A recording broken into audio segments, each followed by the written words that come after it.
V4S dengan V4 je. Okey, V4S dia ada Olin. V4 dia tak ada Olin. Kelajuan sama. Kelajuan enjin yang sama. Aduh. Ya, tu lah. Tiap exhaust. Tok ayah kita orang. Tu. Berapa V? Oh cantik. Tok ayah kita orang. Tayar baru depan belakang tak ayah tu. Macam Tok mana ayah Celi? daripada tayar. Jangan naik tayar botak tau tak ayah. Ni tayar dia bunga lagi. Macam mana Celi Willy dia? Dua kati dia. Pening aku tengok. Les tunjuk je Les. Tok ayah nak tengok. Tak ayah nak tengok tak ayah. Ni ada ayah. Tok ayah Willy jap. Willy jap Les. Willy keluar pelan-pelan leh. Tok ayah nak tengok lah. Ni tak ayah, tak ayah. Leh, ni Tok tahu ayah kan? kita orang. Tok ayah yang kita orang lah. Tak ayah beli motor ni tak ayah cepat.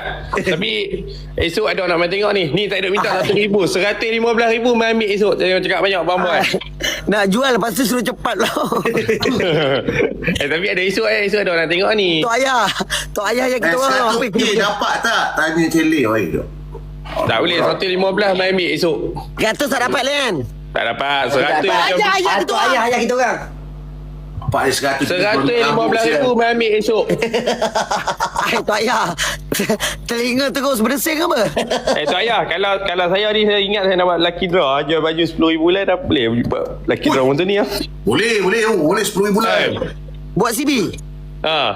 Buat CB ni. Buat Tok CB. ayah kita orang. Tok ayah yang kita orang buat CB tu.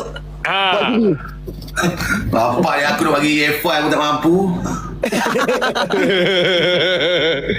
Buat baju Jangan RM1,000 menekan harga. kalau awak buat baju RM10,000 boleh buat main tu. Sedap tu. Boleh tak? Boleh kalau RM10,000 bulan. Confirm. Kalau boleh kita tak dijual. RM10,000 bulan boleh. Banyak motor nama kita ni. 1, 2, 3, 4 biji. 4 Awak biji. punya, awak Cantik punya. ni seorang biji. Aku orang satu. Jom Ayah kita orang. Les boleh sikit Les. Awak cukup minat apa motak tu? Ni boleh lah. motor ni baru tukar nama ni. Cantik Les. Ada Les. Ada jadi aku raya. Hari jadi aku leh. Ya, Ada jadi aku Les. Leh jadi aku leh. Ni saya nak naik motor ni nanti. boleh. Hari jadi aku lah. Aku kawan. Jadi kita orang Les. Aleh. Oh banyak jadi apa? Leh.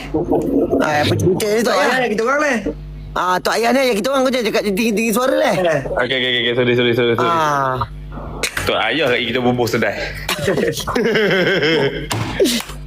Tak ayah, cepat saya. 115 tak ayah. RM10,000 bulan. Oh, ngam. Confirm. Ngam tak ayah. Kalau itu kita tak Tok ayah wajib. buat kira-kira apa tadi? Ya. I say man dah buat kira-kira dulu.